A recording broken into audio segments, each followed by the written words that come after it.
محبوب کو کیا پسند ہے؟ صبح فجر میں اٹھنا پسند ہے، تو پھر وہ صبح فجر میں اٹھ جاتے ہیں۔ آج لوگ کہتے ہیں مولانا آنکھ نہیں کھلتی، یار کیا کریں، بہت کوشش کرتے ہیں آنکھ نہیں کھلتی۔ میں کہتا ہوں اگر صبح جم جانا ہو تو آنکھ کھلتی ہے،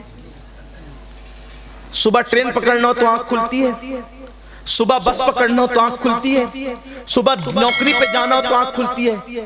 کتنا افسوس ہے نا، اپنے جیسے انسان کی نوکری کرنے کے لیے صبح کو آنکھ کھل جاتی ہے، لیکن اللہ کی خدمت میں جانے کے لیے، اس کی بارگاہ میں جانے کے لیے، اس کی عبادت کے لیے ہماری آنکھ نہیں کھلتی۔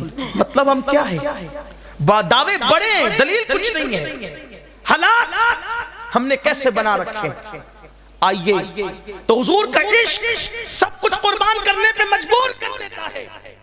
ایک نام ہے ہندوستان کی سرزمین پر، حضرت سیدی کفایت علی کافی مراد آبادی رحمت اللہ تعالیٰ علیہ کا، یہ مجاہد آزادی تھے، جہاد کا فتویٰ دیا تھا انگریزوں کے خلاف، بہت بڑے عاشق رسول تھے، بڑے عظیم نعت گو شاعر تھے، عالم بھی تھے، سید بھی تھے، بڑے متقی، بڑے پرہیزگار۔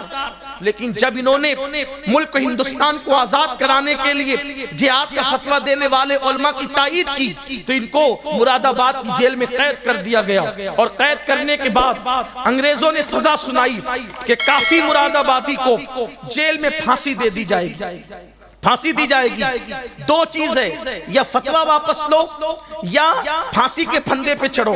کافی نے کہا تھا اگر میں فتویٰ واپس لیتا ہوں تو پھر مسلمانوں کے فتوے پر قوم کبھی اعتبار نہیں کرے گی، جان تو کبھی بھی جانا ہے، فتویٰ قیامت تک رہنا ہے، اس لیے جان بچانے کے لیے فتوے کی آبرو سے کھیلا نہیں جائے گا۔ تو کافی نے کہا تھا مرنا پسند ہے لیکن فتوے کی آبرو کو بیچنا پسند نہیں ہے، کیونکہ ہم نبی کی شریعت کے خادم ہیں، خادم۔ اس عاشق رسول نے یہ بات کہی تھی کہ ٹھیک ہے مرنے کے لیے تیار ہو جاؤ۔ اب ذرا دھیان دینا اصل بات کی طرف کہ حضور اپنے غلاموں کی مصیبت پر کیسے کرم فرماتے ہیں، مصیبت میں کیسے امداد کو آتے ہیں، کیسے تسلی کا ہاتھ رکھنے کے لیے آتے ہیں۔ لیکن کوئی عاشق رسول ہو بھی تو صحیح، میرے اور آپ کی طرح زبانی دعوے دار نعرے باز لوگ، اللہ اکبر، جن کی زندگی میں کوئی قربانی بھی نہ ہو، حضور کا ذکر بھی نہ ہو، حضور سے عشق بھی نہ ہو سچا، تو اللہ اکبر پھر کیسے کرم کے بادل چھائیں گے؟ اللہ اکبر۔ کافی نے جب کہا مرنے کو تیار ہوں، تو کہا کہ دیکھو مرنے والے کی آخری خواہش پوچھی جاتی ہے، بتاؤ تمہاری آخری خواہش کیا ہے؟ حضرت کافی مراد آبادی نے کیا کہا تھا پتہ ہے؟ کہا تھا کہ میں نبی کی نعت زندگی بھر لکھتا رہا، اب میری آخری خواہش یہی ہے کہ مجھے کاغذ اور قلم دے دو، تاکہ دنیا سے جاتے جاتے بھی میں آخری نبی کی نعت لکھ کر کے دنیا سے جاؤں۔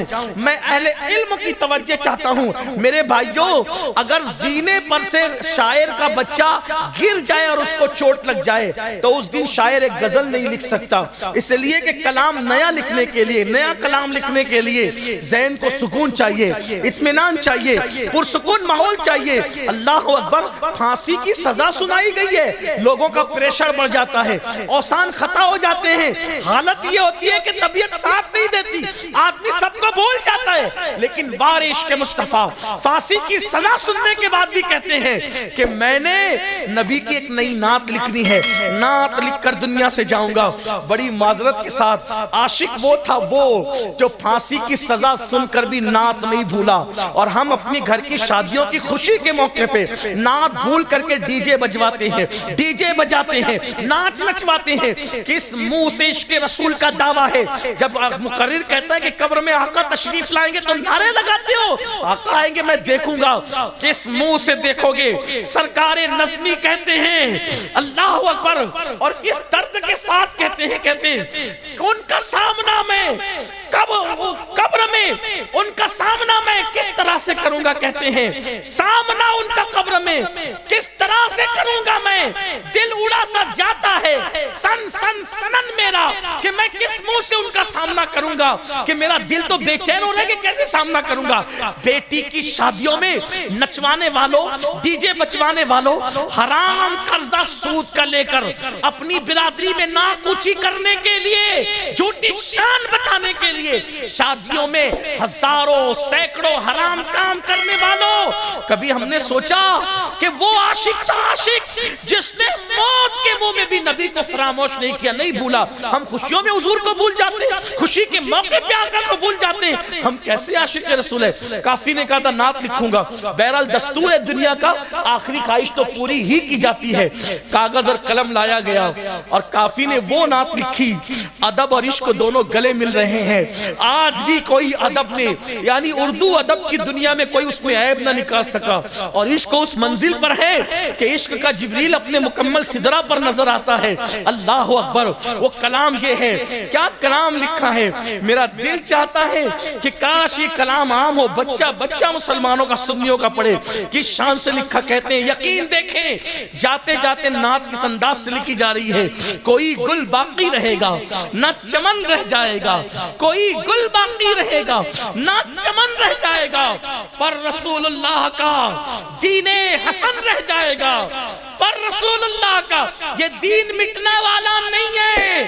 مسلمانوں ہم مٹ سکتے ہیں، اسلام نہیں مٹ سکتا، اس لیے کہ بدر میں نبی پاک نے اپنی انگلی سے نشان بنایا تھا، عتبہ مرے گا، شیبہ مرے گا، یہ مرے گا، وہ مرے گا، لیکن گھوڑوں کی ٹاپوں سے دھول اڑی، اونٹوں کی ٹاپوں سے دھول اڑی، لیکن حضور نے جو نشان بنایا تھا، اونٹ کی ٹاپ بھی، گھوڑوں کی ٹاپ بھی، جنگ کا گرد و غبار بھی، میرے آقا کا بنایا ہوا نشان نہیں مٹا سکے۔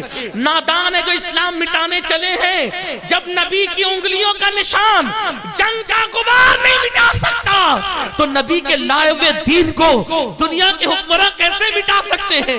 یہ دین نہیں مٹے گا، لیکن یاد رکھنا اگر ہم نے دین سے بغاوت کی ہمیں مٹا دیا جائے گا، اور ہماری جگہ کافروں کو ایمان کی دولت دی جائے گی اور ان کو لایا جائے گا۔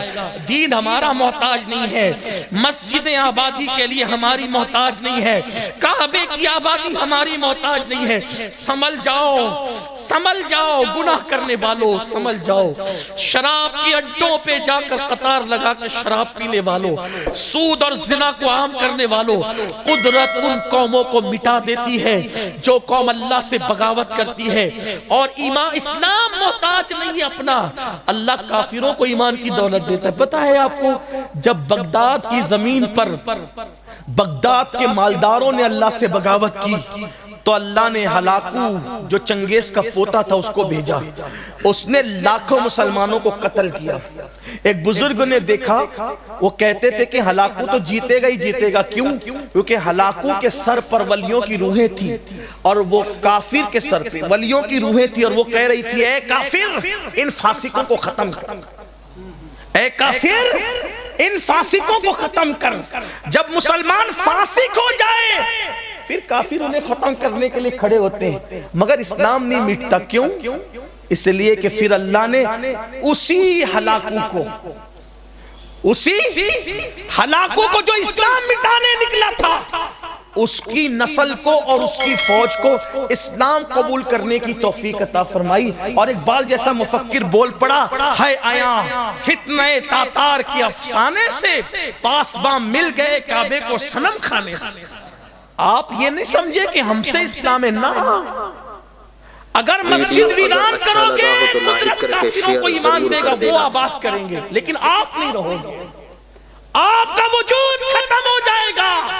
اگر اپنے وجود کو باقی رکھنا ہے تو نبی کے وفادار بنو، چھوڑ دو گناہ کو۔ گناہ میں عزت نہیں ہے، گناہ میں سکون نہیں ہے، گناہ میں ترقی نہیں ہے۔ گناہ کرنے والی قوم مغرب میں گناہ کر کر کے تھک گئی، وہ گناہ چھوڑ کر اسلام کے دامن میں آ رہے، آپ کا گناہ کی طرف جا رہے ہو، وہ لوٹ آؤ، نبی کے دامن میں لوٹ آؤ، اسلام کے دامن میں لوٹ آؤ، محبت رسول کی طرف لوٹ آؤ، اپنے آپ کو پاک دامن بناؤ۔ ہیرو ہیروئن کی جدائی کے مناظر دیکھ کے رونے والوں، مصلی پہ اللہ کے خوف سے رونا شروع کرو، اللہ کی خشیت سے رونا شروع کرو۔ میرے آقا فرماتے ہیں جو اپنے گناہوں کو یاد کر کے روتے ہیں اللہ میرے ان امتیوں کو بے حساب جنت عطا فرمائے گا۔